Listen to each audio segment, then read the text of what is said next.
என் இனிய தமிழ் நண்பர்களே, தெய்வீக குரலில் மனித குரல் என்ற தலைப்பில் மீண்டும் உங்களை சந்திப்பதில் மனம் மகிழும் டாக்டர் எம் சந்திரசேகரன், ஸ்ரீ மீனாட்சி மருத்துவமனை, ஓமலூர். இப்பகுதியில் நாம் திருவள்ளுவர் எழுதிய குரல்களுக்குண்டான சிறுகதைகளை பார்த்து வருகிறோம். இக்கால மனித வாழ்வில் நடைபெறும் நிகழ்வுகளை இக்கதைகளின் பொருளாக கொடுத்துள்ளதால் திருவள்ளுவர் கருத்துக்கள் எக்காலம் பொருந்தும் என்பதை நாம் உணரலாம். குரலின் கருத்தையும் அதையும் இணைந்து ரசிக்க கேட்டுக்கொள்கிறேன். தற்போது அவர் எழுதிய வாய்மை அதிகாரத்தில் 10ஆம் குரல். இது எண்ணிக்கைப்படி 300வது குரல். குரல் என்னவென்றால், ஆம் மெய்யா கண்டவற்றுள் இல்லை இதை தொன்றும் வாய்மையின் நல்ல பிற. இதன் பொருள் என்னவென்றால், ஆம் மெய்யாக கண்ட பொருள்களுள் வாய்மையே எத்தன்மையாலும் சிறந்தவையாக சொல்லத்தக்க பொருள் என்று உள்ளது. வேறு ஒன்றும் இதற்கு இணை இல்லை. கதையை பார்ப்போம். வாய்மையே வெல்லும் என்னும் வாசகங்கள் காந்தி மகான் போட்டோ பின்னணியில் நீதிபதி சங்கரநாராயணன் அமர்ந்திருந்தார். தன் உழைப்பால், திறமையால், நேர்மையால், நியாயம் காக்கும் குணத்தால் உயர் நீதிமன்ற நீதிபதியாக உள்ளார். ஆயிரத்து இன்னும் 18 மாதங்கள் ரிட்டையர் ஆக வேண்டும். அரசு தரம் சம்பளம், வசதி, மனைவி கோமதி ஆன்மீக தர்ம சிந்தனை உள்ளவர். பொருள் பற்றி இருவருக்கும் குறைவே. மகன் செல்வகுமரன் மெரிட்டில் மருத்துவம் படித்து உயர்ந்து வெளிநாட்டில் மனைவி குமுதாவுடன் மகள் வாணிஸ்வரியுடன் செட்டில் ஆகிவிட்டார். சங்கர நாராயணனுக்கும் பொறுப்புகள் குறைவே. பார் கவுன்சில் வக்கீல்கள், சட்ட வல்லுநர்கள், இவரது திறமை, சட்ட நுணுக்க செயல்பாடுகள், நேர்மை தவறாமை, தைரிய முடிவுகள் பார்த்து இவர் இந்திய சுப்ரீம் கோர்ட் நீதிபதி ஆசனத்தையும் அலங்கரிக்க வேண்டும் என விரும்பினர். அதே சமயம் அவர் கொடுத்த சில தீர்ப்புகளால் மன வருத்தம் அடைந்தவரும் மக்களிடையே உண்டு. சாலை விரிவாக்க பணியில் சாலையோர பாப்புலர் கோவில்கள், பலகால சமாதிகள் அகற்றுவதில் பல பிரச்சனைகள் இருந்தன.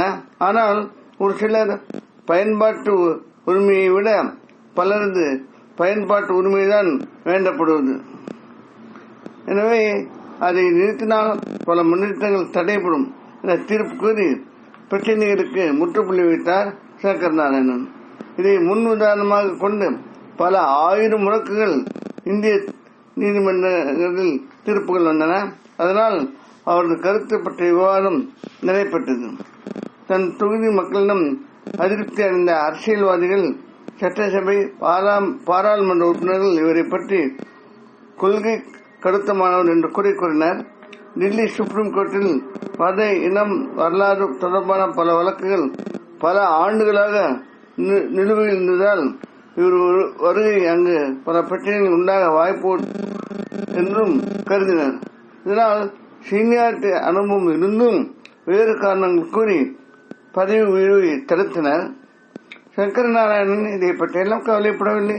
தன் கடமையில் கண்ணாக இருந்தார். தமிழ்நாட்டில் கல்வித்துறை வேலை நியமனங்களில் இருந்த வழக்குகளில் முக்கியமாக அவர் கருதியது, எந்த ஜாதி, மத, இனம் சார்ந்தவராக இருப்பினும் வறியவருக்கு தனிப்பட்ட உரிமை பங்கு ஏற்பாடு செய்ய சீரிய தீர்ப்பு அளித்தார். முன்பு காட்டப்பட்ட சிலைகள் அந்த குறிப்பிட்ட ஒரு வறியவராக சமுதாயத்தில் பின்தங்கியிருந்ததால் தரப்பட்டது. ஆனால் இப்போது அந்த குறிப்பிட்ட சிலையை பெற்ற வகுப்பினரில் பல செல்வந்தரும் படித்தவரும் உள்ளதால் வறியவர் எந்த வகுப்பினராக இருந்தாலும் தனி ஒதுக்கீடு தேவை என வலியுறுத்தி தீர்ப்பளித்தார். அதனால் சலுகை பெற்ற வகுப்பினரும் இந்த வறியவர் தொகுப்பில் வருவதால் அதில் மெரிட் பார்த்து கொடுக்க ஆலோசனை கூறினார். இந்த கோணத்தில் அளிக்கப்பட்ட தீர்ப்பு அரசையே சிந்திக்க வைத்து பாராளுமன்றத்தில் பேசி முடிவு செய்யவும் ஆலோசனை கூறினார். பல மாநில அரசுகள், கட்சிகள் இது விவாத பொருளானது. டில்லி சுப்ரீம் கோர்ட்டில் அடுத்தடுத்து நீதிபதிகள் 3 பேர் காலமானதால் இவர் பதவி உயிர்ப்பிட்டு தலைமை நீதிபதியாக டெல்லி சென்றார். அங்கும் தீர்க்கவே முடியாத, தீர்க்க தெரியாத பல ஆலய வரலாறு வழக்குகளில் பல சரித்திர சான்றுகள், சான்றோர் சாட்சிகள், கல்வெட்டு குறிப்புகள், சமரச மனப்பான்மை உள்ளவர்கள், தற்போதைய தேவை உணர்ந்தவர்கள் என பலரை சம்பந்தப்படுத்தி நீதிபதி குழுக்கள் அமைத்து அவர்கள் கருத்துக்களை அறிந்து விட்டுக் கொடுக்கும் மனப்பான்மை மேன்மை என கூறி சுமூகமாக பலரும் ஒத்துக்கொள்ளும்படி முடித்து தந்தார். பலரும் பாராட்டினர். இந்திய குடிமகன் பொதுநல கடமை என்று முன் உதாரணம் வந்ததால் பல மாநில கோர்ட்டுகளில் பல வழக்குகள் இதனால் நல்லவிதமாக தீர்ப்பாகி அமைதி மேம்பட்டது. ஆனால் இந்த வெற்றி முன் இதே வழக்குகளால் பல ஆபத்துக்கள் அவருக்கு வந்து போயின. ஆனால் அப்போதெல்லாம் அவர் சொல்லியது, உண்மை என்பதை நிரூபித்தால் விட்டுக் கொடுத்தல் மனிதநேயம். அப்பொழுதுதான் சாதாரண குடிமக்கள் நிம்மதியை முழு சுதந்திரம் அடைவான் என மன உறுதியாக இருந்ததால் அதுவே அவரை காத்தது. அந்த தீர்ப்பை பற்றி அவர் ஆணித்தரமாக கொள்கையுடையவராக இருந்தார். மகன் தந்தைக்கு வந்த ஆபத்துக்களை அறிந்து வேலையை விட்டு வர சொல்லியும் ரிட்டையர் ஆகும் வரை உண்மையாக சர்வீஸ் செய்து நேர்மை காத்து பின் மகனுடன் வாழச் சென்றார். பலரும் சும்மாவா கோட்டில் வாய்மை விழும் எதிர்க்கு என்று இவரை நினைந்து பாராட்டி பேசிக் கொண்டனர். அன்பு நண்பர்களே, இத்துடன் இக்கதை முடிகிறது.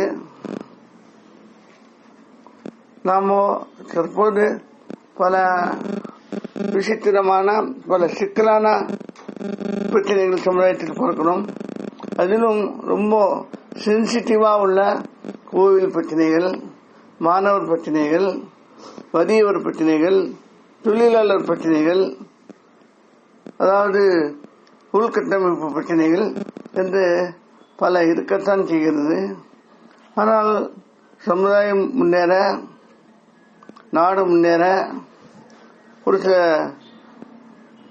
துணிவான முடிவுகள் எடுக்க வேண்டிய சூழ்நிலைகள் உள்ளது. என்னை பொறுத்த வரைக்கும் இந்த துணிவான முடிவுகள் நீதித்துறையில் மட்டுமல்ல, நம் வாழ்க்கையில் ஒவ்வொரு அன்றாட நிகழ்வுகளும் கூட ஒரு சில துணிவான முடிவுகள் நம்ம எடுக்க வேண்டியதுதான் வருகிறது. அந்த துணிவான முடிவுகள் நாம் ஒரு தனி மனிதனாக இருக்கும்போது அது சமுதாயத்தை அவ்வளவாக பாதிப்பது இல்லை.